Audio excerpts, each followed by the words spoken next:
సీతారాముల కళ్యాణం చూతమురారండి.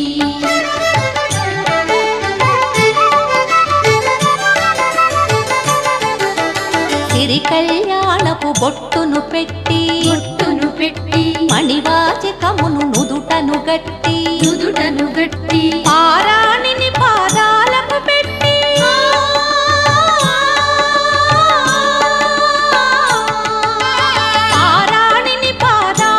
పెట్టి పెళ్లి కూతురే వెలసిన సీత కళ్యాణం చూతమురారండి.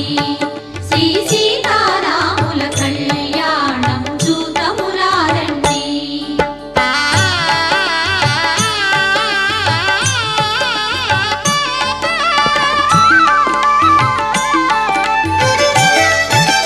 సంపగి నూనెను పురులను